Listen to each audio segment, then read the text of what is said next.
presented by दीवाना अकेला entertainment recording studio कहलगा।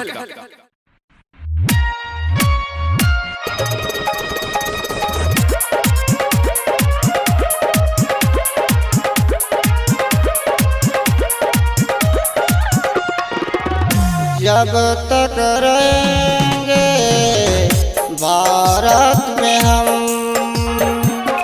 जब तक रहेंगे भारत में हम, कभी ना डरेंगे, कभी ना डरेंगे दुश्मनों से हम। गोली चले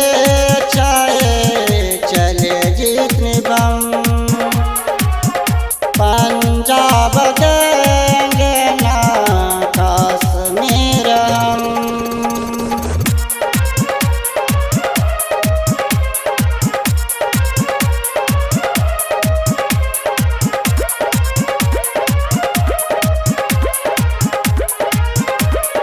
दीवाना अकेला रिकॉर्डिंग स्टूडियो कहलगांव। लगाया जो बापूजी फूलों की बगीचा, फूलों की बगीचा, लगाया जो बापूजी फूलों की बगीचा। चाचा नेहरू जी ने खून देकर सींचा। जब तक रहेगी, जब तक रहेगी सांसों में दम, झुकने न देंगे तिरंगे को हम, झुकने न देंगे तिरंगे को हम।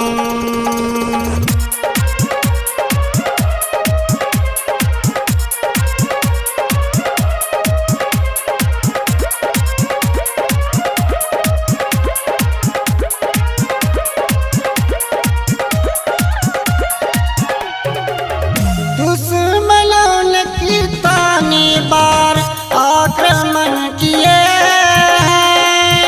आक्रमण किए। दुश्मनों ने कितनी बार आक्रमण किए। कितने जवान देश के शहीद हो गए।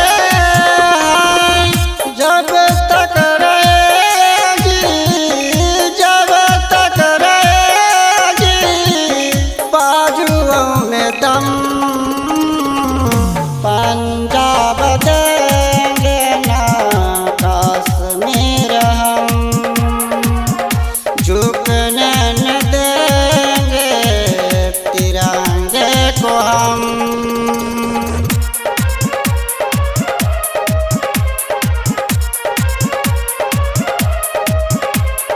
दीवाना अकेला रिकॉर्डिंग स्टूडियो कहलगांव।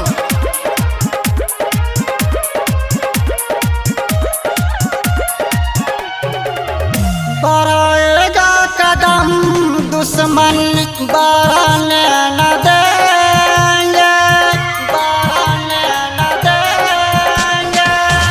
बढ़ाएगा कदम दुश्मन बढ़ने न देंगे। आँखों से आँख मिला के मुकाबला करेंगे। हारा नहीं मानेगा मानो, हारा नहीं मानेगा मानो, चाहे जाए दम, झुकने न देंगे तिरंगे को हम, झुकने न देंगे तिरंगे को हम।